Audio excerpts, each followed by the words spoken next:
جشن غدیر ہے اس مبارک موقع پر، اور ایسے تمام آیات اہل بیت اطہار علیہ السلام کے جشن کے موقع پر ہماری خواہش سب سے زیادہ یہ ہوتی ہے کہ اہل بیت کے حضور ہدیہ تبریک پیش کر سکیں، ہدیہ تہنیت پیش کر سکیں۔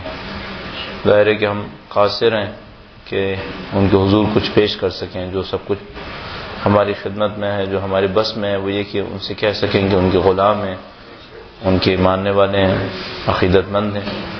وقت کے امام کے حضور اس عید کے موقع پر تبلیغ کا پیغام پہنچانے کے لیے باوز بلند درود بھیجیں۔ محمد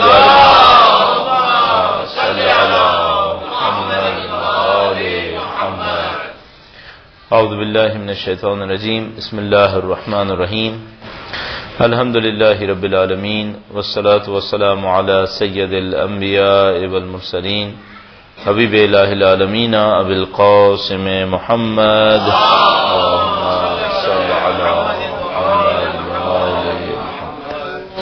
وعلى آلہ الطیبین الطاہرین، سیما بقیت اللہ فی الارضین۔ قال اللہ تعالی فی کتابہ الکریم، بسم اللہ الرحمن الرحیم، وَنُرِيدُ أَن نَّمُنَّ عَلَى الَّذِينَ اسْتُضْعِفُوا فِي الْأَرْضِ وَنَجْعَلَهُمْ أَئِمَّةً وَنَجْعَلَهُمُ الْوَارِثِينَ۔ درود بھیجے گا محمد و آل محمد۔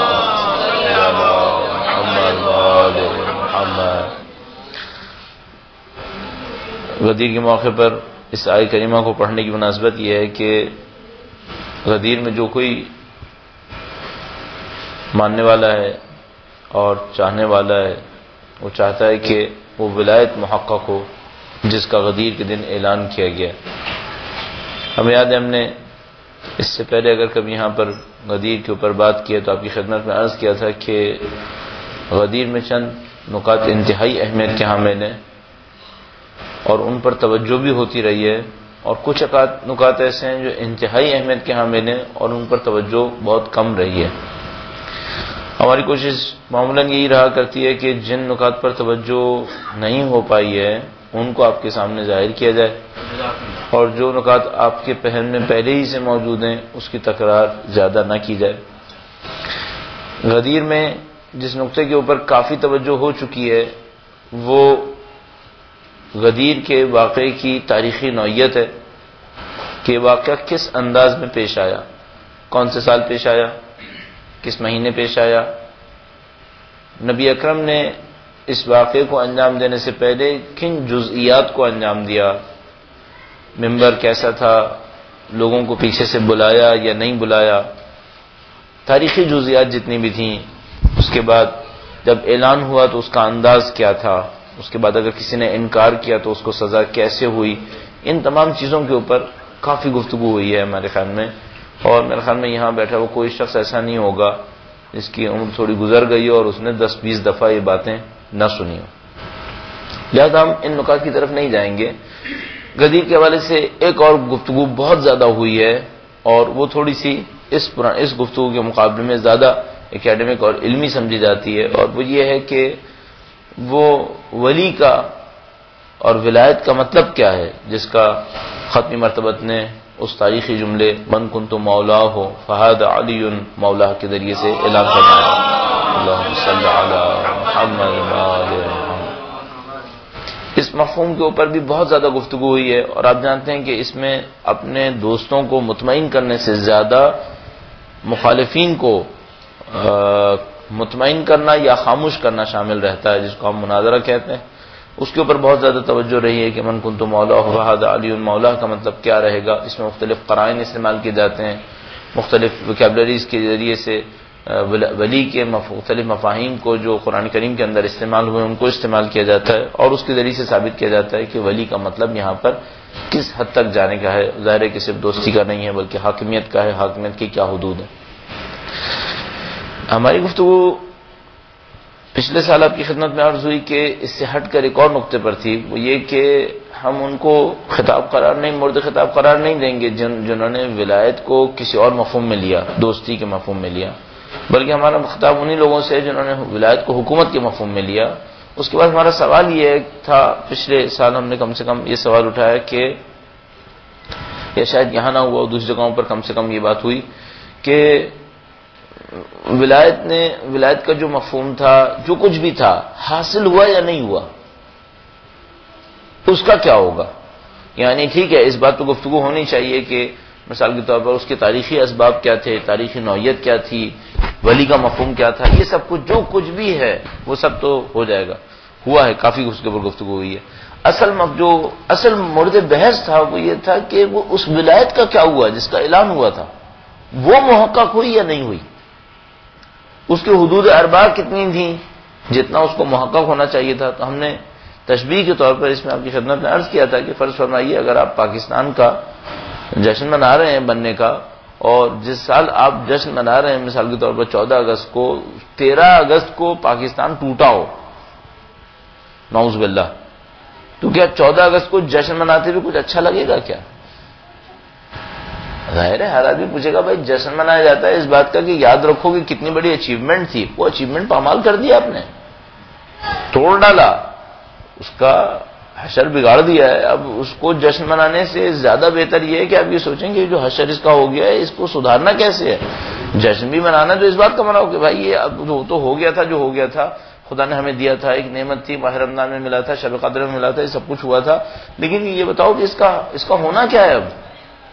تو اب مثال کے طور پر اگر کہیں 14 اگست آئے تو میرے خیال میں اگلے سال جب 14 اگست آئے گی تو پتہ نہیں کتنے لوگ منائیں گے یا نہیں منائیں گے، لیکن اس وقت یہ سوال بہت ویلڈ سوال ہوگا کہ ان آئیڈیلز کا کیا ہوا جس کو ان کے ذریعے سے حاصل ہونا تھا اس پاکستان کی سے۔ بالکل یہی سوال غدیر میں بھی ہے۔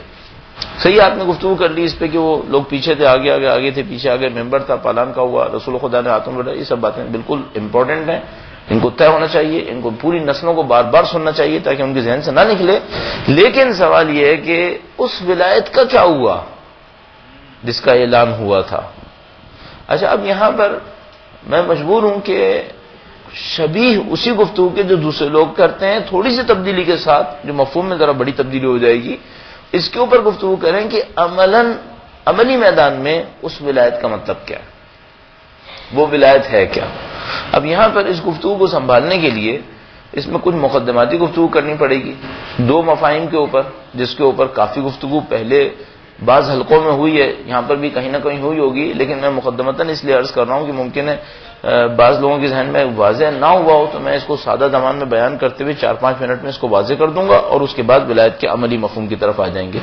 جس کے اوپر مقدمتاً گفتگو کرنی ہے وہ ولایت تکوینی اور ولایت تشریعی ہے، جو کبھی کبھی سوالات میں آ جاتی ہے اس کی گفتگو، تو میں اس کو پہلے 4-5 منٹ میں بیان کر دیتا ہوں کہ اس کا مطلب کیا رہے گا۔ درود بھیجے گا محمد و آل محمد۔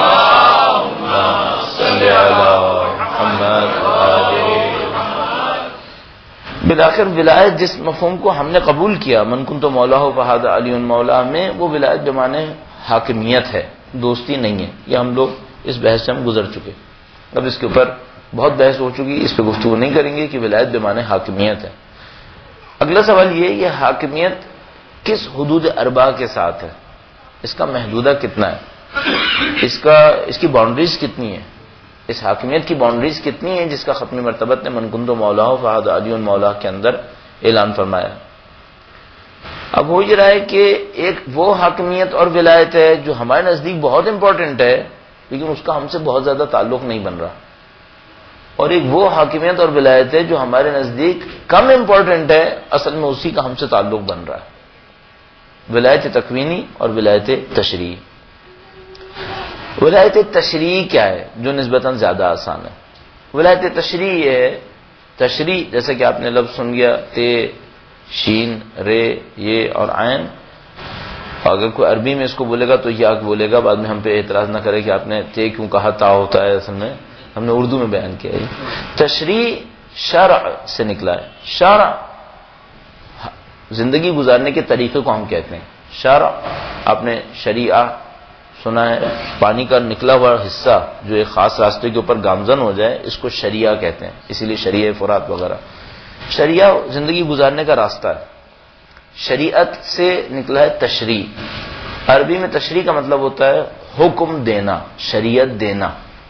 اگر مثال کے طور پر آپ کھڑے ہو جائیں، آپ اپنی کمیٹی یا کونسل کے قانون بنانا شروع کر دیں کہ بھائی یہاں پر ووٹنگ 1 دسمبر کو ہوا کرے گی، ووٹنگ میں اتنے فیصد ووٹ پڑیں گے تو ووٹنگ ویلڈ ہوگی، اتنے فیصد پڑیں گے تو ویلڈ نہیں ہوگی، جو ہوگا وہ یہ کرے گا وہ کرے گا. اس کو ہم کہتے ہیں تشریع، قانون دینا. ایک ہے ولایت تشریع. ولایت تشریع کیا ہے؟ ایک ایسی حاکمیت جس کے تحت حاکم قانون دینے کی صلاحیت رکھے گا. حاکم قانون دے گا. مثال کے طور پر قانون کیسے دے گا؟ مثلا فرض فرمائیے آپ نے یہ طے کرنا ہے کہ بھائی مغرب کی نماز 3 رکعت پڑھنی ہے 4 رکعت پڑھنی ہے. اس کو کون طے کرے گا؟ جو بھی طے کرے گا وہ کہلائے گا ولی، اور وہ بمعنی ولایت تشریع ہوگا. ولایت تشریع کا مطلب کیا ہوا؟ شریعت دینے کی طاقت، شریعت دینے کی صلاحیت. یہ ولایت اہل بیت کے پاس تھی یا نہیں تھی؟ ظاہر اگر یہ نہ ہو تو پھر تو کچھ بچا ہی نہیں. پھر یہ تو یقیناً ہے ہی ہے. ولایت تشریع یعنی شریعت دینے کی طاقت. البتہ کس معنی میں شریعت دینے کی طاقت؟ وہ یہ کہ علم خدا متعال نے عنایت فرمایا، اب اس علم کے ذریعے سے وہ لوگوں کو شریعت دے رہے ہیں. شریعت دے رہے ہیں، لوگوں کو بتا رہے ہیں مثلا تمہارے شرعی احکام کیا ہیں، تمہارے خدا متعال کے مقابلے میں ذمہ داریاں کیا ہیں. یہ ولایت ہے یا نہیں ہے؟ 100% ہے. اس کی حدود کتنی ہے؟ مثال کے طور پر اگر میری سمجھ میں آئے اتنی ہے، یا میری سمجھ میں آئے یا نہ آئے، سب ان کے پاس ہے، سب ان کے پاس ہے. یعنی ایک آدمی نے بہت خوبصورت بیان کیا، یہ لوگ جو اہل بیت سے سوال کرنے آتے تھے ان میں بعض لوگ بڑے مؤدب ہوتے تھے، بہت مؤدب، تمیز سے، بہت ہی زیادہ تمیز سے. البتہ بعض بے ادب بھی ہوتے تھے جن کو قرآن کریم نے آراب کہا ہے کہ بے ادب، سویلائز نہیں ہے، بالکل وحشی ٹائپ کے لوگ ہیں، ان کو قرآن کریم کہتا ہے یہ آراب ہیں. یقیناً ہمارے معاشرے میں آراب ٹھیک ٹھاک ہیں، یہ ہمیں ویسے ہی اندازہ ہے کہ ٹھیک ٹھاک آراب ہیں ہمارے یہاں تو. لیکن بہرحال اہل بیت کے سامنے جو آتے تھے ان میں کچھ آراب ہوتے تھے. میں ایک واقعہ پڑھ رہا تھا کہ ختم مرتبت کہیں مالی غنیمت تقسیم کر رہے تھے تو کچھ آراب آ گئے اور بڑے جاہل جٹ قسم کے لوگ آ گئے. اتنا ختمی مرتبت کے پیچھے پڑے کہ ختمی مرتبت جہاں پہ تقسیم کر رہے تھے وہاں سے اٹھ کر ایک درخت کے پیچھے چلے گئے اور کہا کہ اگر ان درخت کے کانٹوں میں بھی تمہارے لیے کوئی نعمت ہوتی تو میں کانٹے بھی تمہیں دے دیتا. مطمئن رہو کہ میرے پاس اب کچھ نہیں ہے دینے کو. اتنا بعض اوقات جو ہے وہ آراب گھیر لیا کرتے تھے، ختمی مرتبت کو پریشان کرتے تھے. تو بڑا حوصلہ چاہیے کہ ان کو کون جھیلے. بہرحال ایک انتہائی مؤدب آدمی آیا اور اس نے امام سے ایک سوال کیا. وہ سوال میرے لیے اہم نہیں ہے، اس کا انداز اہم ہے اور ولایت تشریع کو ظاہر کر رہا ہے کہ آپ کی ولایت تشریع کا میں کیسا ماننے والا ہوں. کہنے کا مولا آپ نے ایک حکم صادر فرمایا ہے، مجھے اس حکم کے بارے میں معلوم کرنا ہے، لیکن میں اس سے پہلے یہ کہتا چلوں کہ میں آپ کا کتنا ماننے والا ہوں. کہنے کا مجھے اس سے کوئی غرض نہیں ہے، آپ نے حکم کیا دیا ہے، کیوں دیا ہے، مجھے صرف یہ پوچھنا ہے کیا دیا ہے. کیوں سے کوئی غرض نہیں ہے، کیا دیا اس سے غرض ہے. تشبیہ کیا دیتا ہے؟ کہتا ہے میں آپ کا اتنا ماننے والا ہوں کہ اگر آپ ایک سیب میرے ہاتھ سے لیں، اس کو اپنی شمشیر سے 2 ٹکڑے کریں اور کہیں آدھا حلال ہے آدھا حرام ہے، میں اعتراض نہیں کروں گا، سوال نہیں کروں گا. ایک ہی سیب لیں، وہ بھی میرے ہاتھ سے سیب لیا، خود 2 ٹکڑے کریں اور کہیں آدھا حلال ہے آدھا حرام ہے، میں نہیں پوچھوں گا کہ یہ سیب جو میرے ہاتھ میں تھا اس کو آپ نے 2 ٹکڑے کر دیا، آدھا حلال کر دیا آدھا حرام کر دیا، کیسے کر دیا، یہ میں سوال نہیں کروں گا، میں آپ کا ماننے والا ہوں. حقیقت یہ ہے کہ شاید ہم ولایت تشریع میں بھی اہل بیت کے اتنے ماننے والے پتہ نہیں ہیں یا نہیں ہیں، کیونکہ سوالات کے اوپر اعتراضات، احکام شریعہ کے اوپر اعتراضات بہت ہیں ہمارے. یعنی مولانا صادق حسن جیسے لوگ کہ جو 30 سال سے 40 سال سے بیچارے احکام شریعہ بیان کر رہے ہیں، وہ صحیح سناتے ہیں کہ لوگ کیسے کیسے احکام شریعہ کے اوپر اعتراضات کرتے ہیں. بہرحال اس کو ہم کہتے ہیں ولایت تشریع. ولایت تشریع کا مطلب کیا ہوتا ہے؟ شریعت دینے کی ولایت. یہ اہل بیت کے پاس ہے نہیں ہے، 100% ہے. اس کے مقابلے میں ہماری ذمہ داری کیا ہے؟ ہماری ذمہ داری ہے ولایت تشریع کے تحت جو حکم دیں اسے قبول کر لیں. پہلی بات یہ جاننے کی کوشش کریں انہوں نے حکم کیا دیا. دوسری بات جو وہ حکم دیں اسے تسلیم کر لیں، اور تسلیم کرنے کے بعد تیسرا مرحلہ کیا ہے؟ اس کے اوپر عمل کریں. اب سوال یہ ہے آیا ہم ولایت تشریع سے فارغ ہو گئے؟ کہاں؟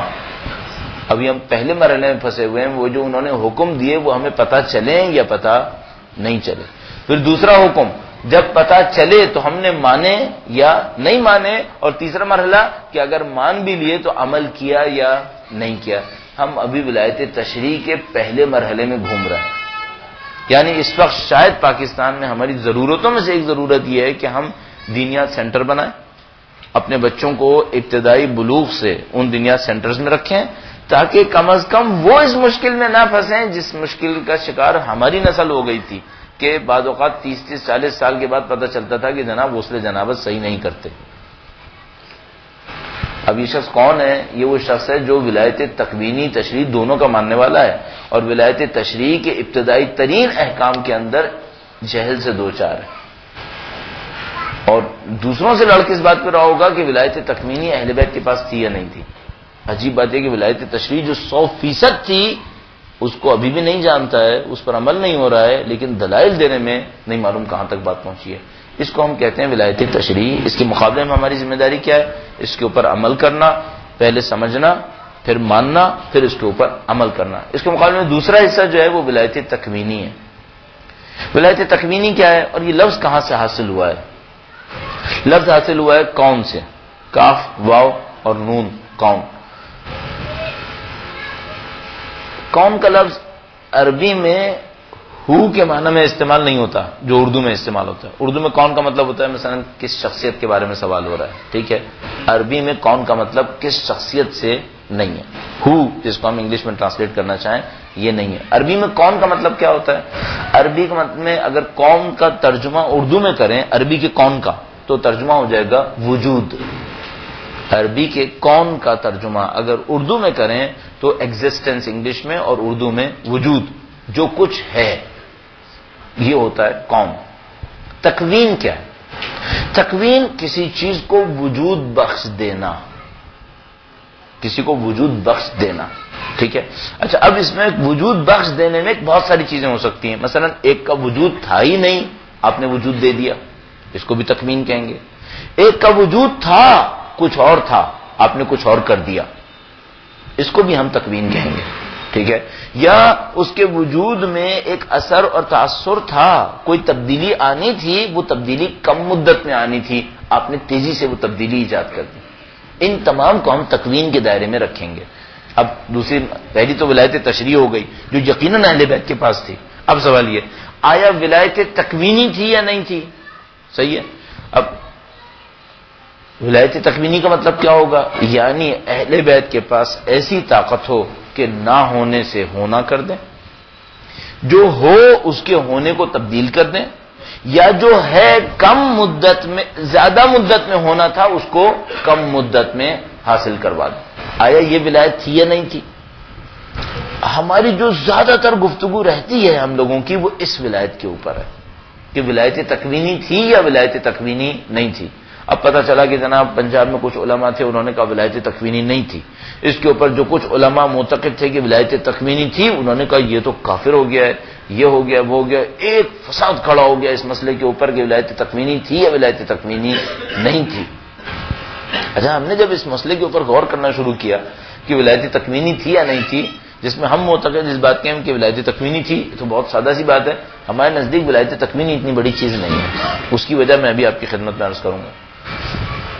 اس سے پہلے کہ میں عرض کروں کہ ولایت تکوینی کتنی بڑی ولایت ہے، اصلا کوئی بہت بڑی ولایت ہے بھی یا نہیں ہے، ہمارا ایک اور مسئلہ تھا، اصلا ولایت تکوینی سے ہمارا براہ راست تعلق کیا ہے؟ بھائی ولایت تشریع سے ہمارا تعلق ہے، وہ کیا؟ وہ حکم دیں تو میرے سامنے 3 راستے آتے ہیں، 3 مرحلے آتے ہیں، حکم سنوں، حکم سمجھوں، حکم پر عمل کروں۔ تو ولایت تکوینی سے میرا کیا تعلق ہے؟ آج صبح میں اٹھا، جیسے ہی میں اٹھوں گا ولایت تشریع کا اثر شروع ہو جائے گا۔ کتنے بجے اٹھوں؟ ولایت تشریع حکم کرتی ہے کتنے بجے اٹھوں۔ اٹھنے کے بعد پہلا کام کیا کروں؟ ولایت تشریع۔ نماز پڑھوں یا نہیں پڑھوں؟ ولایت تشریع۔ کھانا کھانے میں کیا کھاؤں؟ ولایت تشریع۔ اصلا ان میں سے صبح سے لے کر اٹھنے سے لے کر رات تک مسلسل جو چیز میرے ساتھ چل رہی ہے وہ ولایت تشریع ہے۔ اس میں سے کون سے حصے میں ولایت تکوینی ہے؟ بس اس میں سے کسی بھی حصے میں ولایت تکوینی نہیں ہے۔ ولایت تکوینی پھر ہے کیوں؟ معجزاتی ہے، سمجھانے کے لیے۔ آپ تو سمجھ گئے نا، اب آپ کو ولایت تکوینی کی ضرورت کیا ہے؟ مثلا ولایت تکوینی کی ضرورت کہاں پیش آئی؟ وہ یہ کہ جناب ایک جادوگر بیٹھا ہے دربار کے اندر، امام معصوم تشریف فرمائے، اب وہ جادوگر امام جو نوالے تناول فرما رہے ہیں ان کے ساتھ جادو کرنے کی کوشش کر رہا ہے، تو وہ روٹی کی طرف ہاتھ بڑھاتے ہیں، وہ کھینچ لیتا ہے اور روٹی غائب ہونے لگتی ہے۔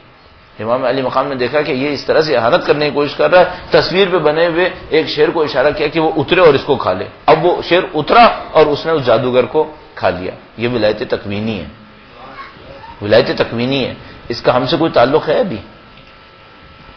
بھائی فی الحال تو کوئی بھی تعلق نہیں ہمارا۔ یہ ان لوگوں کے لیے جو نہیں مانتے، ہم تو مانتے ہیں، ہمارا ولایت تکوینی سے فی الحال کوئی تعلق نہیں بن رہا ہے، ہم تو مانتے ہیں اہل بیت اطہار علیہ السلام کی حاکمیت کو۔ اچھا جب ولایت تکوینی دکھاتے ہیں، مثال کے طور پر انہوں نے ولایت تکوینی دکھائی، اس کے بعد بلاتے کس طرف ہیں؟ پھر ولایت تشریعی کی طرف۔ مثلا انہوں نے معجزہ دکھایا، معجزہ دیکھ لیا، اب کیا کرنا ہے؟ آپ نے اس معجزے کو کاپی کرنا ہے؟ نہیں، آپ نے کیا کرنا ہے؟ آپ نے یہ پوچھنا ہے مولا آپ نے مجھے معجزہ دکھایا، اس سے ثابت ہو آپ میرے مولا ہیں، اب بتائیں حکم کیا ہے؟ پھر کون سا حصہ شروع ہوا؟ پھر ولایت تشریع۔ اس کا مطلب ہے ولایت تکوینی بھی ولایت تشریعی کا مقدمہ ہے، ہدف نہیں ہے۔ ولایت تکوینی ہدف ہے ہی نہیں۔ اب ہماری زیادہ تر گفتگو کس بات پہ رہتی ہے؟ ولایت تکوینی تھی یا ولایت تکوینی نہیں تھی، جبکہ ولایت تکوینی ہدف ہے ہی نہیں۔ ولایت تکوینی صرف ایک مقدمہ ہے، ولایت تکوینی کا اظہار کیا جاتا ہے اور اس اظہار کرنے کے بعد لوگوں کو دعوت دی جاتی ہے کہ اب جب کہ تم نے سمجھ لیا کہ ہمارے پاس یہ صلاحیت ہے جو غیر معمولی ہے، خدا کی نصرت کے بغیر یہ صلاحیت نہیں آ سکتی تھی، اب تم آؤ اور ہم سے حکم لو۔ بس ولایت تکوینی شروع ہو جائے، تکوینی کے بعد ولایت تشریعی شروع ہو جائے گی۔ تکوینی خود کوئی ہدف نہیں بنتی۔ اچھا اب سوال یہ ولایت تکوینی تھی یا نہیں تھی؟ اب دیکھیں میں اس کو معمولی سے شروع کرتا ہوں کہ آپ کی خدمت میں تھوڑی سی بات سے شروع کریں اور اس کے بعد اس کو آگے لیتے چلے جائیں۔ درود بھیجے گا محمد وعلی محمد صلی علی محمد وعلی محمد۔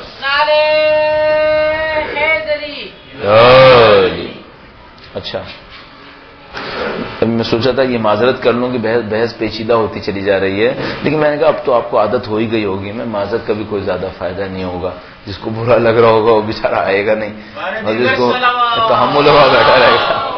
صلی اللہ علیہ وسلم۔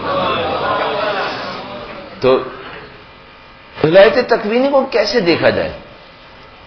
ہماری ولایت تکوینی کے بارے میں انڈرسٹینڈنگ، فہم، شعور تبدیل ہوتا رہتا ہے۔ ہم ولایت تکوینی سے جو کچھ شروع میں سمجھتے ہیں، 1400 سال پہلے سمجھتے تھے، آج وہ نہیں سمجھتے، آج کچھ اور سمجھتے ہیں۔ اب دیکھیے آپ کی خدمت میں عرض کرتا ہوں، مثلا فرض فرمائیے کہ صاحب آپ اور میں آج کسی کو شدید بخار میں دیکھتے ہیں، بہت شدید بخار ہو رہا ہے، اس کو تپے چلا جا رہا ہے اور مثلا فرض فرمائیے 104 سے اوپر ہو گیا ہے اور اب آپ دیکھ رہے ہیں کہ یہ تو بھیا ہاتھ سے جا رہا ہے۔ اچانک ایک انتہائی ماہر ڈاکٹر آیا، اس کو بلایا گیا، اسپیشلسٹ ہے، پوسٹ اسپیشلائزیشن اس نے کیا ہوا ہے، وہ آیا، اس نے پوچھا صاحب کیا کیس ہے؟ کہا یہ ان کو 104 سے اوپر 105 بخار ہو رہا ہے اور یہ کافی عرصے سے اس بخار میں ہیں، ان کی حالت بہت خراب ہے۔ آپ کون صاحب ہیں؟ کہتے ہیں بھائی میں اسپیشلسٹ ہوں اور میرا اسپیشلائزیشن ہی ہائپر بخار کو کم کرنا ہے، بہت تڑے ہوئے بخار کو کم کرنا ہے۔ اچھا اب آپ کیا کریں گے؟ اس نے کیا کیا کہ اس نے اپنی جیب سے مثال کے طور پر یا بیگ سے ایک ڈراپس نکالے، کچھ ڈراپس اس میں ڈالے ڈرپ کے اندر اور اس نے کہا صاحب ان صاحب کا منہ کھول دیجئے۔ ان کا منہ کھول دیا گیا، انہوں نے 5-6 قطرے اس ڈراپ سے ٹپکا دیے،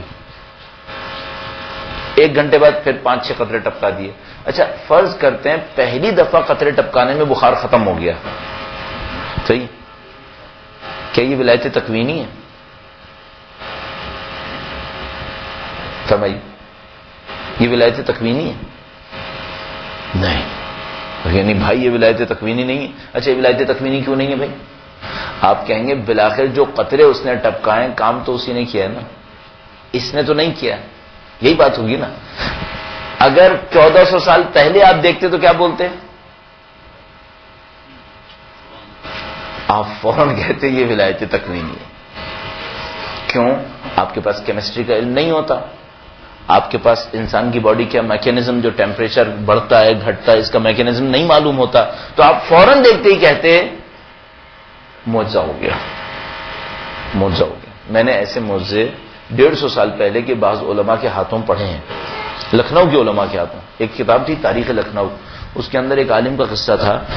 ان کے سامنے بعض عراقی علماء جو مراجع تشریف لائے تھے، ابو الحسن اصفہانی ایک بہت مشہور مرجع تھے، وہ تشریف لائے تھے اپنے لکھنؤ. تو اس میں لکھا تھا کہ ان کا مناظرہ ہوا تھا، اور وہ اس میں مناظرے میں جو ہمارے ہندوستانی عالم تھے یہ کامیاب ہو گئے تھے. باہر پتہ نہیں صحیح لکھا ہوگا جو کچھ بھی، لیکن بہرحال وہ طب کے بھی بہت ماہر سمجھے جاتے تھے. تو نواب صاحب کی صاحبزادی تھیں یا ان کی زوجہ تھیں، ان کی حالت انتہائی خراب ہو گئی تھی اور وہ بالکل لب مرگ تھیں.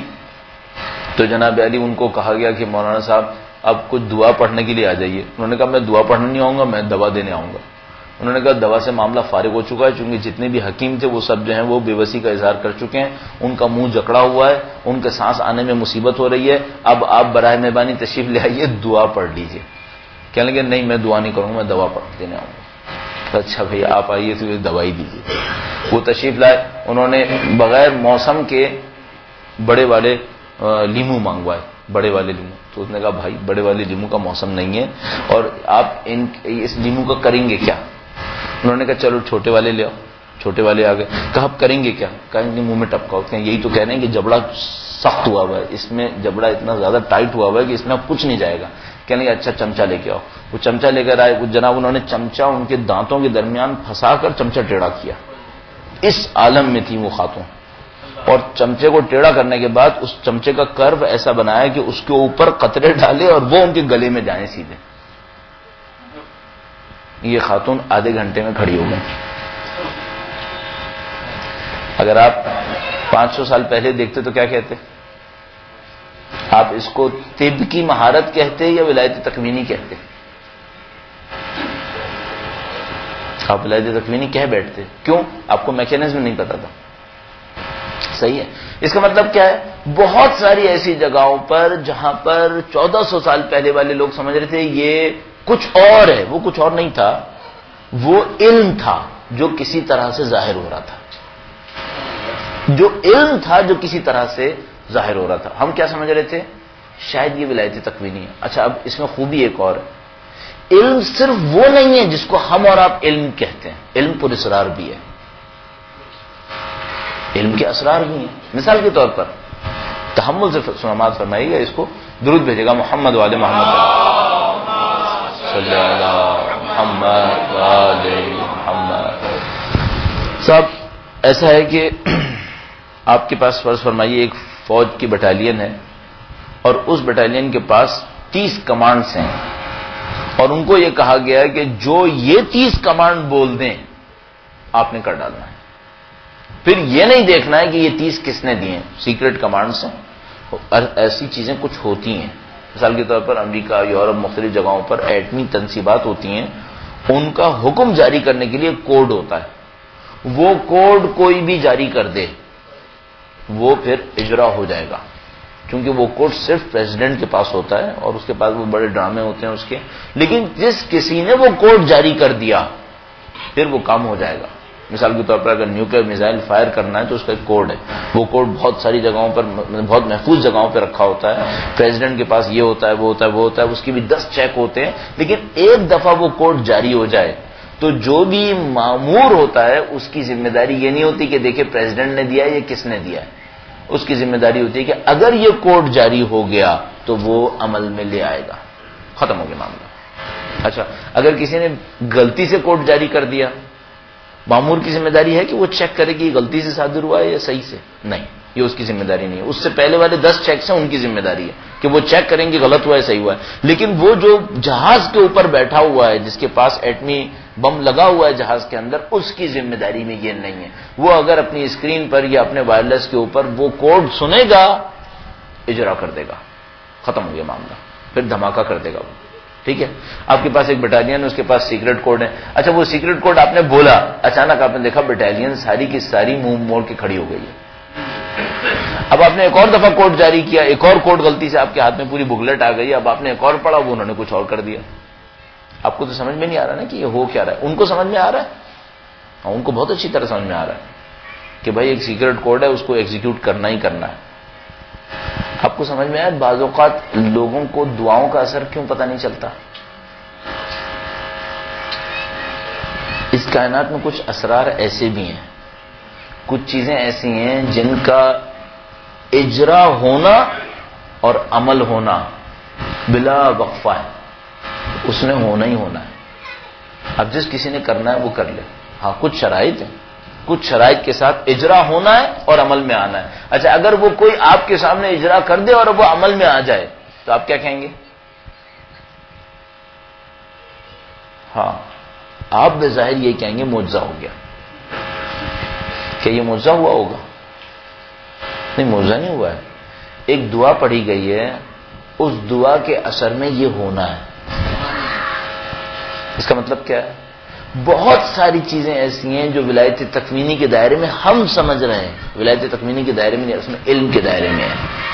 ہاں جس کا جتنا علم ہوگا وہ پھیلتا چلا جائے گا، اور اس کائنات کے اندر اتنے پراسرار علوم بھرے پڑے ہیں جو سائنس کے ذریعے کشف ہوں گے، لوگوں کی مانوی ترقی کے ذریعے سے کشف ہوں گے۔ مثال کے طور پر یہ جو پتھروں کو فنا بنانے کا کام ہے، مثال کے طور پر ہم لوگ جب اہل بیت کی ولایت تکوینی کی مثال دیتے ہیں تو ہم لوگ مثال دیتے ہیں کہ انہوں نے مٹی لی اور اس کو سونا بنا دیا۔ آپ کی خدمت میں 10 برس عرض کر رہا ہوں، یہ کچھ علوم کے تحت بہت سادہ انسان بھی کر سکتا ہے۔ اصل یہ جو میں اور آپ کیمسٹری کو کیمیا کہتے ہیں، کیمسٹری کا ہم لوگ اردو میں ترجمہ کیمیا کرتے ہیں، علم کیمیا۔ اصل علم کیمیا تھا کیا؟ علم کیمیا اس علم کو کہتے تھے جس کے تحت کسی بھی دھات کو سونا بنانا ممکن ہوتا تھا۔ آیا علم کیمیا ابھی بھی ہے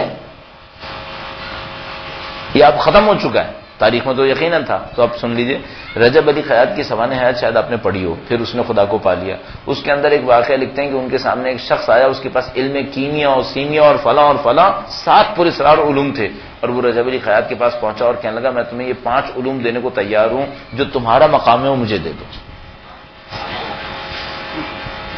اتفاقاً میں بعض ایسے پاکستانی افراد کو جانتا ہوں جو قم کے اندر بعض علماء سے علم کیمیا سیکھتے تھے۔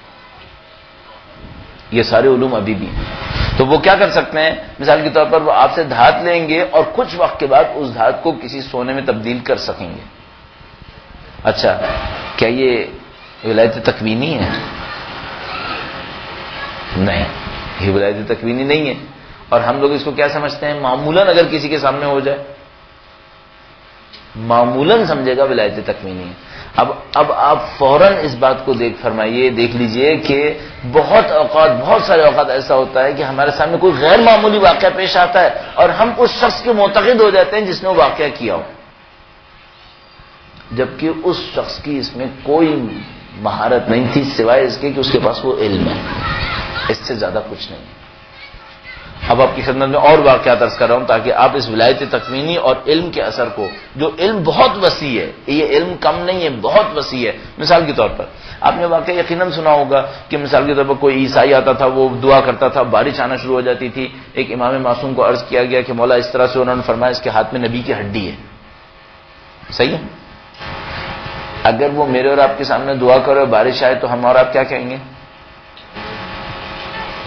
ہم کہیں گے ولایت تکوینی حاصل ہو گئی۔ پھر ہمارا دماغ گھوم جائے گا اس بات پر کہ عیسائی کو ولایت تکوینی ملی کیوں ہے، اور وہاں پر بھی یہی ہوا تھا۔ اور امام تشریف لائے، انہوں نے فرمایا نہیں، ولایت تکوینی کا مسئلہ نہیں ہے، مسئلہ کسی اور قانون کا ہے جس کا علم اس کے پاس تھا اور یہ فائدہ اٹھا رہا ہے۔ صرف ایک قانون ہے اور کچھ نہیں، یہ اس قانون سے فائدہ اٹھا رہا ہے۔ قانون کیا تھا؟ قانون یہ تھا کہ نبی کی ہڈی کو اگر آسمان تلے لایا جائے تو وہ اپنا یہ اثر دکھائی گے۔ اب ممکن ہے کسی خاص نبی کی ہڈی کے ساتھ ایسا ہو یا ہر نبی کے ساتھ ایسا ہو۔ اس کے بعد اگلا سوال، اس میں بہت زیادہ پھر آگے بھی بڑھتی ہیں باتیں، لیکن بہرحال ایک علم ہے جس کو استعمال کیا گیا۔ اب میں آپ کی خدمت میں عرض کر رہا ہوں، حقیقت یہ ہے کہ ہم اور آپ ولایت تکوینی کی حدود معین نہیں کر سکتے۔ ظاہر ہے ہمارے پاس علم ہے ہی نہیں، یعنی یہ کہنا شاید علم کی توہین ہے کہ ہمارے پاس علم ناقص ہے۔ حقیقت یہ کہ ہے ہی نہیں، جو کچھ ہے وہ اتنا کم ہے کہ اس کو سامنے رکھتے ہوئے ناقص اور کامل کہنا وہ بالکل ہی مذاق ہوگا۔ تو جب ہے ہی نہیں تو ہم ولایت تکوینی کی اصل حدود کو معین نہیں کر سکتے۔ خوبی یہ ہے کہ ولایت تکوینی کا ہم سے براہ راست کوئی تعلق زیادہ ہے بھی نہیں۔ یہ میں نے آپ کی خدمت میں اتنی تفصیل سے اس لیے عرض کیا کہ آئندہ سے اگر آپ کے سامنے کوئی ولایت تکوینی کی گفتگو فرمائے تو آپ اس سے کبھی نہ کبھی یہ عرض کر دیجئے گا کہ بھیا اس سے ہمارا کوئی براہ راست تعلق نہیں بننا. اب میں آپ کی خدمت میں آخری جملہ اس سلسلے میں اور عرض کرتا چلوں، آپ کی زحمت تمام کروں. البتہ ایک پوائنٹ اور عرض کرنا ہے مجھے ابھی، مجھے کہ کچھ عرصے پہلے مجھے کسی نے ایسی ایک DVD وغیرہ دی، میں نے اپنے دوستوں کو بھی یہاں پہ جو ایک دو موجود ہیں دکھائی وہ، اور اس کے اندر جناب علی انہوں نے ثابت کیا کہ فزکس کے اندر، فزکس کے قوانین کے اندر رہتے ہوئے آپ اس ساری مادی دنیا کو اپنے ارادے سے تبدیل کر سکتے ہیں، فزکس کے قوانین کے اندر رہتے ہوئے. اور انہوں نے فزکس کے قوانین کے اندر رہتے ہوئے یہ ثابت کیا کہ جتنی چیزیں بے جان ہیں در حقیقت سب جاندار ہیں اور ذی شعور ہیں. عجیب بات ہے کہ یہ سارے کے سارے لوگ جو یہ ثابت کر رہے تھے ان میں کوئی مسلمان نہیں تھا، یہ سب یا عیسائی تھے یا دہریے تھے، اصلا خدا کو بھی نہیں مانتے تھے. اور وہ یہ ثابت کر رہے تھے کہ جتنی چیزیں بے جان ہیں ان میں سے کوئی چیز بے جان نہیں ہے، سب کے سب جاندار ہیں، سب کے سب ذی شعور ہیں، اور آپ کے ارادے سے متاثر ہوتے ہیں، نہ کہ آپ کی آواز سے. آواز سے تو متاثر ہوتے ہی ہیں، ارادے سے بھی متاثر ہوتے ہیں جو آپ کے ضمیر کے اندر ہوتا ہے، لیکن یہ آپ کا ارادہ بھی سمجھ جاتے ہیں. کن چیزوں کی بات ہو رہی ہے؟ ان بے جان چیزوں کی بات ہو رہی ہے. یہ سب فزکس کے ذریعے ثابت کیا گیا تھا. دنیا اتنی پیچیدہ ہے. اچھا اگر یہ سارے سائنس ایکسپلور کر لیے گئے تو اس کا مطلب یعنی وہاں پر مجھے یاد ہے وہاں پر ایک سائنٹسٹ نے یہ کہا کہ آپ لوگ مجھ سے پوچھیں گے کہ کیا ایسا ہو سکتا ہے کہ میں اپنے ارادے سے اپنی خالی ہتھیلی کے اوپر $10 کا ایک نوٹ بنا لوں؟ کیا لگا تھیوریٹیکلی ہو سکتا ہے، پریکٹیکلی آپ کر نہیں پائیں گے لیکن تھیوریٹیکلی ہو سکتا ہے. جو اس نے کہا جو مسلمان بھی نہیں ہے، سائنسدان ہے، فزکس کا سائنسدان ہے، پوسٹ PhD کیا ہوا ہے، PhD سے اوپر مثال کے طور پر ڈگریز لیا ہوا ہے، اور وہ یہ کہہ رہا ہے کہ ہاں یہ سب کچھ ہو سکتا ہے. اچھا اگر ہمیں یہ ساری معلومات نہ ہو تو ہم کیا کہیں گے اس کو؟ ولایت تکوینی. اور وہ خدا کو نہیں مانتا، قرآن کو نہیں مانتا، کسی چیز کو نہیں مانتا، وہ کہہ رہا ہے نہیں بھائی یہ سب علم کے ذریعے سے ممکن ہے. ہم اور آپ دنیا میں بہت خوبصورت جگہ پر ہیں، ہماری اور آپ کی بہت ساری معلومات میں بنیادی تبدیلی ہوگی، تب شاید ہم اہل بیت اطہار علیہ السلام کی شخصیتوں کے بعض انتہائی مخفی پہلوؤں کو کسی حد تک سمجھنے کے انشاءاللہ قابل ہو پائیں گے. درود بھیجے گا محمد و آل محمد.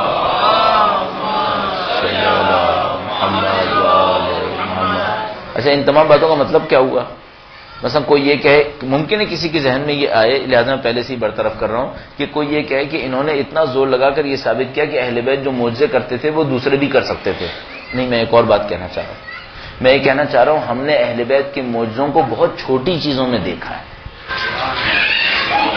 ہم بہت چھوٹی موٹی چیزوں میں ان کے معجزے دیکھ رہے ہیں. ان کی شخصیت اس سے کہیں بڑھ کر ہے کہ ہم اتنی چھوٹی چیزوں میں ان کے معجزے تلاش کریں. ابھی ہم معجزہ کیا سمجھتے ہیں؟ ہم معجزہ یہ سمجھتے ہیں زمین کو چیرا اس میں سے سونا نکال دیا، ہم کہہ رہے ہیں یہ معجزہ ہے. میں عرض کر رہا ہوں یہ بہت کم ہے، معجزہ اس سے زیادہ ہے. معجزہ ان تمام چیزوں سے کہیں بڑھ کر ہوتا ہے. یہ بہت بڑی عظیم الشان طاقت اور علم جو انسان کو خدا تعالی نے دی ہے، اس کے اندر بہت کچھ ہو سکتا ہے. کوئی بیوقوف بھی نہ سمجھے کہ میں کہہ رہا ہوں ہم سب بھی کر سکتے ہیں، ہم لوگ ابھی بھی نہیں کر سکتے. یہ اس کے لیے بہت کچھ چاہیے. یعنی ایسا نہیں کہ میں آپ سے کہہ رہا ہوں کہ آپ 5-10 منٹ ذرا باہر جا کے محنت کیجئے شاید آپ بھی کوئی زمین چیر کے سونا نکال لیں گے. نہیں، یہ ہمارے بس کی بات نہیں ہے. لیکن خدا متعال نے انسان کے ارادے میں بہت کچھ رکھا ہے، بہت کچھ رکھا ہے. اور وہ جو ہم جب بات کرتے ہیں خاندان عطرت کی، تو خاندان عطرت کا مقام ان تمام چیزوں سے کہیں بڑھ کر ان کے شاگردوں کے شاگرد وہ کام کرتے ہیں جن کو ہم کہتے ہیں معجزہ ہے. ان کے شاگردوں کے شاگرد یہ کام کرتے ہیں جن کو ہم معجزہ کہتے ہیں. یہ سب بہت چھوٹی بات ہے. اچھا اب ولایت تکوینی آپ کی خدمت میں عرض ہوا، ولایت تشریع آپ کی خدمت میں عرض ہوا. اب ایک اور بات ہے جو آپ کی خدمت میں عرض کرنی ہے اور آپ کی زحمت تمام. درود بھیجے گا محمد و آل محمد.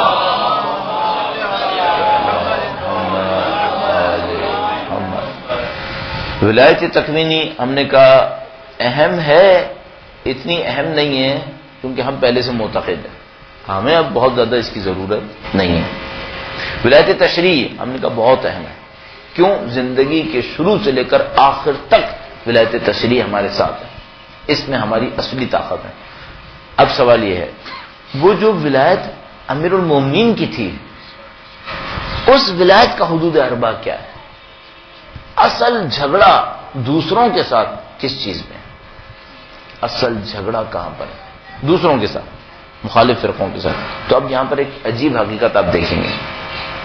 جب آپ مخالف فرقوں سے گفتگو کریں گے تو وہ بعض ایسی ولایتوں کے معتقد ہوں گے جن کو آپ سمجھ رہے تھے کہ وہ معتقد نہیں ہے، وہ ان کے معتقد ہیں. مثال کے طور پر آپ نے قدیم زمانے میں آنے والے شاہ ولی اللہ کا نام شاید سنا ہوگا، اور جدید دور میں ڈاکٹر طاہر القادری کا نام تو یقیناً سنا ہی ہوگا. ٹھیک ہے، ڈاکٹر طاہر القادری نے امام وقت کی امامت پر ایک کتاب تحریر کی. اس کتاب کے اندر انہوں نے شاہ ولی اللہ کی کتاب سے ریفرنسز لیے، صحیح، اور اس کے اندر انہوں نے یہ ثابت کرنے کی کوشش کی کہ نبی کے بعد 2 ولایتوں کا سلسلہ شروع ہوا. 2 ولایتوں کا سلسلہ شروع ہوا. ایک ولایت مانوی تھی، مانوی دینی ولایت، اور ایک ولایت تھی ولایت سیاسی، حاکمیت کی ولایت، حکم، حاکمیت اور سیاست کی ولایت. اور ایک تھی دین اور مانویت کی ولایت. دین اور مانویت کیسے کہتے ہیں؟ دین کی ولایت وہی تشریع ہے، اور مانوی ولایت کا مطلب کیا ہوتا ہے؟ مانوی ولایت کا مطلب ہوتا ہے اسرار کائنات کو کون جانتا ہے، فرشتوں کے آنے جانے کو کون جانتا ہے، کون ہے جو کائنات کے ان اسرار سے واقف ہونے کے بعد ہمیں خبر دے سکتا ہے. یہ مانوی ولایت ہے. مثلا میں تزکیہ نفس کے ذریعے آگے بڑھنا چاہتا ہوں، اگلے مراحل کو دیکھنا چاہتا ہوں، عرش تک جانا چاہتا ہوں، کون لے جا سکتا ہے؟ یہ ایک مانویت ہے، وہ ولایت ہے.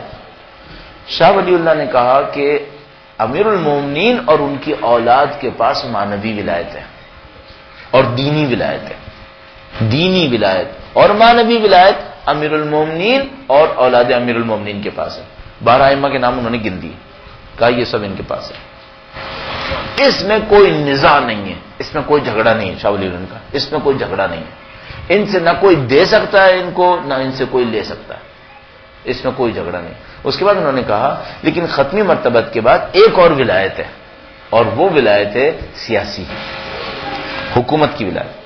کہا اس میں نبی اکرم نے کوئی نص صادر نہیں فرمائی.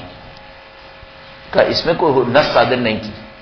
چونکہ نص صادر نہیں کی تو لوگوں کو اختیار مل گیا کہ وہ اس ولایت میں اپنا حاکم خود انتخاب کر لیں. صحیح ہے. تو انہوں نے کیا کیا؟ انہوں نے ولایت کو 3 حصے کیے. ایک دینی ولایت، حکم دے گا نماز کتنے رکعت ہے، یہ ہے وہ. ایک مانوی ولایت، اسرار کائنات کو جاننا، یہ کرنا وہ کرنا. ایک سیاسی ولایت. کہا دینی مانوی اہل بیت کے پاس ہے. سیاسی ولایت، اس کے بعد انہوں نے اس کو تھوڑا سا کم رنگ کرنے کے لیے کہا سیاسی ولایت کی اصل میں کوئی حیثیت ہی نہیں ہے. سیاسی ولایت بہت چھوٹا سا معاملہ ہے. وہ یہ کہ حکومت کون کرے گا، اور حکومت بڑی پست چیز ہوتی ہے. تو اس میں ان بزرگوں کو نہیں رکھا گیا کہ جو مانوی اور دینی ولایت کے مالک تھے، یعنی اہل بیت کا. ان کا مقام اس سے بہت بلند تھا کہ وہ آتے حکومت کرتے. تو ان کو دور کر دیا گیا. کہا آپ دینی اور مانوی ولایت نے، اور سیاسی ولایت کو لوگوں کے اوپر چھوڑ دیا گیا کہ بھئی آپ جس کا مرضی چاہیں انتخاب کر لیجئے. لہذا وہ دینی مانوی ولایت کے ماننے والے تھے، انہوں نے کبھی سیاسی ولایت کے اوپر کوئی اعتراض نہیں کیا. یہ انہوں نے تشریح کی. کہا اب ہمارے اوپر کیا ہے؟ کہنے کہ ہمارے اوپر شاہ ولی اللہ نے کہا ہمارے اوپر ذمہ داری ہے کہ ہم دینی اور مانوی ولایت کو تسلیم کریں کہ وہ اہل بیت کے پاس تھی، وہ ہم مانتے ہیں. انہوں نے اماموں کے نام لکھ دیے. اس کے بعد کہا سیاسی ولایت میں ہماری کوئی ذمہ داری نہیں ہے. تاریخ میں کچھ لوگ آئے، انہوں نے ایک خلیفہ کا انتخاب کر لیا، دوسرے خلیفہ کا انتخاب کیا، تیسرے خلیفہ کا انتخاب کیا، چوتھے خلیفہ کا انتخاب کیا. بعد میں کچھ گڑبڑ ہو گئی، ادھر ادھر ہو گیا معاملہ. مثال کے طور پر 5ویں امام کے بعد، 5ویں خلیفہ کے بعد، تو وہ اس سے ہمارا کوئی زیادہ تعلق نہیں ہے. یہ ایک مسئلہ تھا. اچھا، اب اس رائے میں آپ کے اور میرے نزدیک قابل اعتراض چیز کیا ہے؟ بھائی قابل اعتراض یہ ہے کہ امیر المومنین کی حاکمیت اور ولایت کو ٹکڑے ٹکڑے کرنے کی اجازت کس نے دی آپ کو؟ یہی ہے نا ہمارا اعتراض. ہمارا اعتراض یہ ہے من کنت مولا ہو کے اندر تجزیے کی کوئی گنجائش نہیں. ہر اس زندگی کے پہلو میں جس میں نبی اکرم کو ولایت حاصل تھی، ان تمام پہلوؤں میں امیر المومنین کو ولایت دینا ضروری ہے. اس کے بغیر کام نہیں ہو پائے گا. اچھا، اب ان سے میں زیادہ گفتگو نہیں کرتا. آپ جانتے ہیں میں زیادہ اہل سنت سے مدبھیڑ نہیں کرتا. میں تو آتا ہوں اپنے دوستوں سے بات کرتا ہوں. میں آپ سے ایک سوال کروں گا. اگر انہوں نے یہ کہا کہ سیاسی ولایت رسول خدا نے طے نہیں کی تھی منکندوں کے اندر، آپ نے اعتراض کیا، آپ نے کہا نہیں، امیر المومنین کے پاس سیاسی ولایت بھی تھی۔ اچھا انہوں نے کہا سیاسی ولایت چھوٹی سی چیز ہے، یہ آپ چھوڑ دیجئے، تو آپ نے کیا جواب دیا؟ آپ نے کہا چھوٹی ہو یا نہ ہو ہم دستبردار نہیں ہوں گے۔ اچھا انہوں نے کہا 1400 سال پہلے کا معاملہ تھا، اب آپ بھول جائیے۔ آپ نے کہا نہیں، بھولنے کا بھی نہیں ہے، ہم اس کو یاد رکھیں گے، صحیح، لڑیں گے اس کے اوپر۔ اچھا پھر آپ سیاسی حکومت کو چھوٹا کہہ رہے ہیں سیاسی ولایت کو، یا بڑا کہتے ہیں؟ ہاں آپ کا جواب یہ ہوگا کہ بھائی دینی اور مانوی کے مقابلے میں تو یہ چھوٹی ہے، لیکن اتنی چھوٹی بھی نہیں ہے کہ ہم اس کو نظر انداز کر دیں۔ کیوں؟ اس کو ہم نے نظر انداز کر دیا تو ساری دنیا تو پھر ظالموں کے ہاتھ میں چلی جاتی ہے، وہ ظلم مچاتے ہیں، برباد کر دیتے ہیں، انسانوں کو گمراہ کر دیتے ہیں، اور ان کی خواہش یہ ہے کہ ہم لوگ لگے رہیں دین اور مانویت کے اندر، اور یہ یہاں جتنی تباہی مچانی ہے مچا دیں۔ لہذا سیاسی ولایت چھوٹی ہو یا بڑی ہو ہم دستبردار نہیں ہو سکتے۔ اہم بھی ہے، کون کہتا ہے اہم نہیں ہے؟ اہم کس لحاظ سے؟ اہم اس لحاظ سے کہ اگر حکومت کے اوپر فرعون بیٹھا رہا تو حضرت موسیٰ کی کون مانے گا؟ پھر حکومت کے اوپر ابو جہل، ابو لہب اور ابو سفیان بیٹھے رہے تو ختمی مرتبت کی کون سنے گا پھر؟ لہذا ختمی مرتبت نے فوراً ان کو چیلنج کیا، کہا تمہاری اقتدار یہاں پر ختم ہو گیا۔ تو اہم ہے اور چھوٹی ہے یا بڑی ہے، ہم اس کے اوپر اصرار کریں گے۔ اب میں آپ سے ایک بات کہوں گا، جو امیر المومنین کی مانوی ولایت کو قبول کرے، دینی ولایت کو قبول کرے، ان کے منکر تو کافر ہے اصلا، اور سیاسی ولایت کو قبول نہ کرے، آپ اس کو مان لیتے ہیں کیا؟ نہیں، آپ کہتے ہیں ہم نہیں مان سکتے۔ اس کو آپ کیا کہتے ہیں؟ جو اس سیاسی ولایت کو نہ مانے اس کو آپ کہتے ہیں غاصب ہے، غاصب ہے، ٹھیک ہے۔ اچھا امیر المومنین کی سیاسی ولایت نہ مانے، دینی مانوی مانتا رہے، تب بھی غاصب ہے۔ امام دوم کے بارے میں کیا خیال ہے؟ ان کی دینی مانوی ولایت کوئی مانے اور سیاسی ولایت نہ مانے تو کون ہے؟ غاصب ہے۔ تیسرے امام، چوتھے امام، پانچویں، چھٹے، ساتویں، آٹھویں، 10ویں امام تک آ جائیے، کچھ بھی کر لو، 12ویں امام تک آ جائیے کہ اگر کوئی یہ کہے میں دینی مانوی ولایت مانتا ہوں لیکن سیاسی ولایت نہیں مانتا، آپ کے نزدیک کیا ہے؟ غاصب ہے۔ اب میں آپ سے کہوں گا ذرا سا صبر فرمائیے گا، آج کل سیاسی ولایت کس کے ہاتھ میں ہے؟ اب جیسے میں کہوں گا آج کی سیاسی ولایت، آپ کہیں گے مولانا صاحب دین اور سیاست کو علیحدہ علیحدہ کریے، یہ امام بارگاہ ہے، یہاں دینی گفتگو ہو سکتی ہے، سیاسی گفتگو نہیں ہو سکتی۔ اور ابھی سیاسی گفتگو ہوئی تھی یا نہیں ہوئی تھی؟ امیر المومنین کا جو سیاسی ولایت کا حق تھا، اگر کوئی اسے غصب کرتا ہے تو کیا ہے؟ غاصب ہے۔ اور تمام ائمہ کے حق اور حاکمیت اور ولایت سیاسی کو اگر کوئی غصب کرے تو وہ غاصب ہے، اور 12ویں امام کے سیاسی حق کو کوئی غصب کرے تو کیا ہے؟ وہ کیوں نہیں غاصب؟ پھر اس کو کیوں نہیں مانتے پھر؟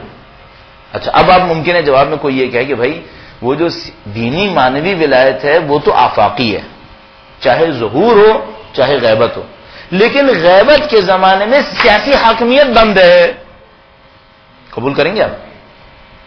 اس کا مطلب کیا ہوگا؟ مثلا اگر کوئی یہ کہے کہ بھئی دینی مانوی ولایت تو ظہور کے زمانے میں بھی ہے، حضور کے زمانے میں بھی ہے، اور غیبت کے زمانے میں بھی ہے، آج بھی دینی مانوی ولایت ان کے پاس ہے، لیکن سیاسی ولایت جب تک وہ تھے تب تک ان کے پاس تھی تو اس مقابلے پہ آنے والا غاصب تھا، لیکن جیسے ہی غیبت ہوئی سیاسی ولایت ان کے ہاتھ سے نعوذ باللہ نکل گئی، مانیں گے آپ؟ نہیں۔ کیوں؟ آپ کہیں گے ولایت میں تجزیے کا حق کسی کے پاس نہیں ہے، اور جیسے ہی آپ نے یہ کہا کہ غیبت میں سیاسی ولایت ان کے پاس نہیں ہے، سامنے والا فوراً کہے گا ہم تو کہہ رہے ہیں شروع سے ہی نہیں تھی، فوراً سامنے والا کہے گا ہم تو کہہ رہے تھے شروع سے نہیں تھی، آخر میں بھی تم ہمارے پاس آ گئے نا،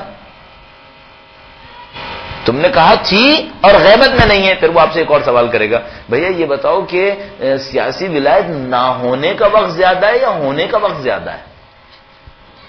تھی 250 سال اور نہیں تھی 1150 سال، تو تھی بھی یا نہیں تھی؟ مجھ جیسے شخص کو جو ولایت امیر المومنین کے بلا تجزیہ معتقد ہیں کہ اس میں کوئی تجزیہ نہیں کر سکتا، جو تجزیہ کرے گا غاصب ہوگا، مجھ جیسے کو 12ویں امام کی ولایت سیاسی ماننی چاہیے نہیں ماننی چاہیے؟ کوئی ماننے کے سوا چارہ کار نہیں ہے. جیسے ہی میں کہتا ہوں سیاسی ولایت ان کا حق ہے، اس کا مطلب میں کیا کہوں گا؟ آج جتنے حکمران ہیں وہ سب کی امام کی ولایت کے اوپر غاصب ہیں، سب غاصب ہیں. جو کوئی جہاں کہیں حکومت کر رہا ہے اور امام کی منشا مرضی اور ان کے حکم کے تحت حکومت نہیں کر رہا، سب کے سب غاصب ہیں. اچھا اب پھر اگلا سوال اٹھے گا مجھے کہ پھر جب ان کی غیبت ہے تو ہم کیسے طے کریں کہ سیاسی حاکمیت کس کو دینی ہے؟ سادہ سا جملہ ہے، جو کردار میں، گفتار میں، منطق میں، تقوی پرہیزگاری میں، علم میں ان سے نزدیک ترین ہو اس کے حوالے کر دی جائے، جو ان کے نزدیک ترین ہے. اب آپ اس نظریے کو اگر کہتے ہیں ولایت فقیہ تو دنیا آپ کے خلاف کھڑی ہو جائے گی. آپ کہیے ہم مانوی اور دینی ولایت کے ماننے والے ہیں، کوئی آپ پر اعتراض نہیں کرے گا. کیوں؟ ان کو پتا ہے ظالموں کو کہ اگر ہم حکومت پر آ گئے تو نہ دینی ولایت چھوڑیں گے نہ مانوی، سب کو ہم لوگوں کے ذہنوں سے نکال دیں گے. اور جہاں کہیں آپ نے کہا کہ ہم معتقد ہیں کہ اہل بیت کی سیاسی حاکمیت بھی ہے، سیاسی ولایت بھی ہے، اور حضور اور ظہور کے زمانے میں بھی تھی اور غیبت کے زمانے میں بھی ہے، اور جو غیبت کا زمانہ ہو تو ان کی جگہ وہ شخص حکومت کرے گا جو ان کے کردار، گفتار، ان کی منطق ان میں قریب ترین شخص ہوگا، اب ساری مخالفتوں کے دروازے کھل جائیں گے. اب میں آپ کی خدمت میں عرض کروں گا، بس یہ آخری جملات عرض کروں گا، بڑا وقت لے لیا صاحب آپ کا. اللہم صلی علی محمد وآل محمد. اگر کوئی آپ سے کہتا کہ بھائی آپ مولا امیر المومنین کی سیاسی حاکمیت کے ماننے والے ہیں، آپ کہتے ہاں. کہتا ہے ابھی تو غصب ہو گیا، آپ کہتے ہیں ہاں غصب تو ہو گیا. تو وہ کہتا ہے دیکھو اب اگر تم نے اس غصب کو نہیں مانا نا تو تمہارے نہ ماننے سے فرق نہیں پڑے گا، لہذا تم مان لو. تو آپ کیا کہیں گے؟ آپ کہیں گے فرق پڑے یا نہ پڑے میں ناحق کو حق نہیں کہوں گا، پڑے فرق یا نہ پڑے. اچھا وہ آ کے سامنے والا اور کہے گا دیکھو بھائی فرق پڑنا تو دور کی بات، اگر تم نے نہیں مانا نا تو اصل میں تمہاری گردن اتار دی جائے گی. آپ کیا کہیں گے؟ گردن رہے یا نہ رہے میں ناحق کو حق نہیں کہوں گا. آج کے بارے میں کیا خیال ہے؟ آج کے زمانے میں کیا خیال ہے؟ اگر میں آپ سے کہوں یہ جتنے حکمران ہیں سب ناحق ہیں، سب غاصبین ولایت ہیں، غلط کہا میں نے؟ اس تصور کو ہم کیوں نہیں عمل میں لاتے؟ اچھا اب آپ کہیں گے بھائی آپ کہیں یا نہیں کہیں بالآخر پاکستان کی حکومت پہ جو کوئی بھی اس کی صحت پہ کوئی اثر نہیں پڑے گا. تو میں وہی جملہ دہراؤں گا، پڑے فرق پڑے یا نہ پڑے میں ناحق کو حق نہیں کہوں گا. آپ کہیں گے دیکھیے بھائی اگر آپ نے یہ کیا نا تو یہ جتنے حکمران ہیں سارے شیعوں کے اوپر پڑ جائیں گے اور یہ شیعوں کی جان کے دشمن ہو جائیں گے. تو میں جواب میں کیا عرض کروں گا؟ گردن رہے یا نہ رہے ہم ناحق کو حق نہیں کہیں گے. قدیم تاریخ ہماری یہی ہے، ہم ناحق کو حق نہیں کہیں گے. اگر شعور ہو ہم لوگوں کے اندر تو ہمیں کسی ظالم حکومت کو نہیں ماننا چاہیے، ہمیں ان سب کا انکار کرنا چاہیے اور ان سب سے کہنا چاہیے تم سب غاصب ہو. کب تک غاصب ہو؟ جب تک اہل بیت کی تعلیمات کے تحت حکومت نہیں کرتے. ہاں اگر تم اہل بیت کی تعلیمات کے تحت حکومت کرو تب تمہیں حق ہے، اور اگر یہ نہیں کرتے تب تمہیں کوئی حق نہیں. بات میری ختم ہو گئی، جو عرض کرنا تھا وہ ختم ہو گیا. مدیون سمجھ رہا ہوں اپنے آپ کو، مخروض سمجھ رہا ہوں. اس بندے خدا کا ضرور تذکرہ کروں جس نے اس فرعون وقت کو 2 جوتے مارے. واقعا ہمت چاہیے، جرأت چاہیے. اس کے بھائی نے بی بی سی کو انٹرویو دیتے ہوئے کہا ہے کہ ہمیں یہ پتا چلا ہے کہ اس کی کئی ہڈیاں ٹوٹ گئی ہیں، اس کی کئی پسلیاں ٹوٹ گئی ہیں. اب میں کہتا ہوں ہاں بندے خدا یہ تو تو نے جس جگہ پہ کودنے کی کوشش کی تھی تو ہونا ہی تھا، یہ تو ہونا ہی تھا. لیکن بندے خدا نے کام ایسا کام کیا ہے کہ دنیا کی آنکھیں کھول دی. کتنی طاقت چاہیے. اچھا آپ اس کے عمل کو کہیں گے وہ بڑا جذباتی آدمی تھا اور بڑا وہ تھا بڑا، نہیں، اس نے ایک اور کام کیا ہے. اس کو کیا کہتے ہیں؟ ہمارے پاس روایت موجود ہے، صحیح روایت ہمارے پاس بھی، اہل سنت کے پاس بھی. فرمایا افضل العبادہ کلمۃ الحق، حق کی بات جابر کے سامنے کہنا بہترین عبادت ہے، سب سے بڑی عبادت ہے.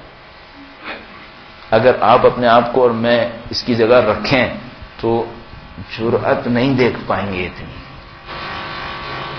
اور جس شعور کے ساتھ اس نے اس کام کو کیا، ہاں ٹھیک ہے آپ کہیں گے کام بدتمیزی کا کیا، سامنے والے نے کون سی تمیز ہے کہ اس کا ادب کیا جائے، احترام کیا جائے، کون سی تمیز ہے؟ اچھا اس بدتمیزی کو نہ کرتا کوئی راستہ تھا اس کو؟ لیکن کس شعور کے ساتھ کیا ہے؟ اس نے کہا کہ اے لقب یہ تیرا الوداعی بوسہ ہے عراق کی طرف سے. ایک پھر اس نے دوسرا جوتا مار کر کہا یہ عراق کے یتیموں اور بیواؤں کی طرف سے، اور اس سرزمین پر مرنے والے لوگوں کی وجہ سے جو تیری وجہ سے مارے گئے.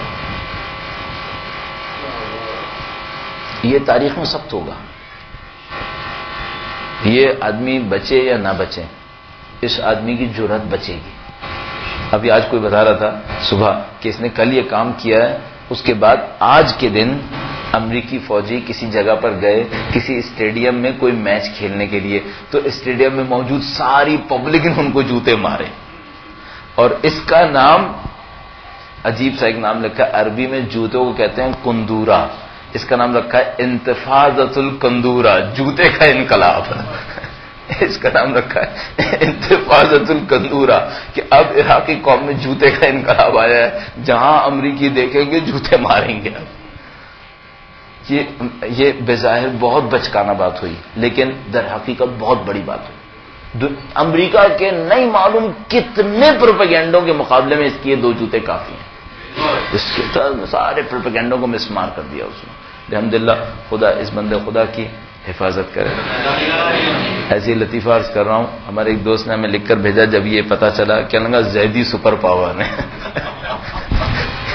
اس کا نام زیدی ہے، منتظر زیدی ہے، تو لکھ کے بھیجا زیدی سپر پاور ہے. باہر خدا متعال سے دعا کرتے ہیں پاک پروردگار شب غدیر ہے، شب عید ہے، پاک پروردگار تجھے واسطہ محمد و آل محمد کا اس قلیل کو ہم سے قبول فرما. اے پاک پروردگار تو نے عید کے موقع پر چند محروموں کو ان کی محرومیت ختم کرنے کا وعدہ کیا ہے، چند گناہگاروں کو ان کے گناہوں سے نجات دینے کا وعدہ کیا ہے. پاک پروردگار تجھے واسطہ محمد و آل محمد آج کی شب میں ہمارے تمام گناہان صغیرہ و کبیرہ کی مغفرت فرما. اے پاک پروردگار تجھے ولایت امیر المومنین کا واسطہ ہمیں اس ولایت کو مکمل سمجھنے عمل کرنے کی توفیق نصیب فرما.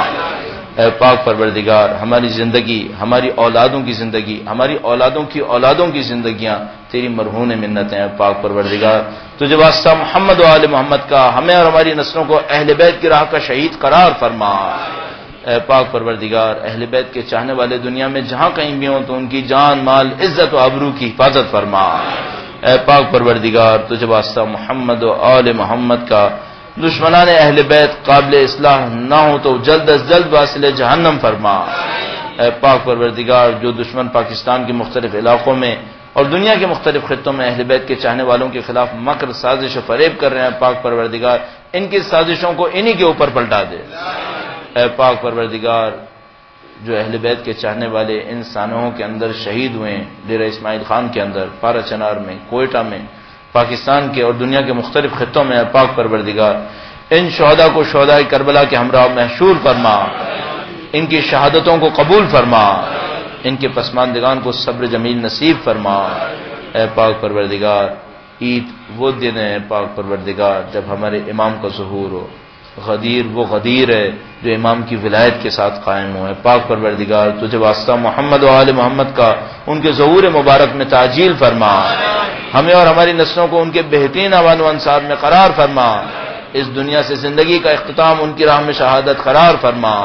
ربنا تقبل منا انك انت السميع العليم برحمتك يا ارحم الراحمين.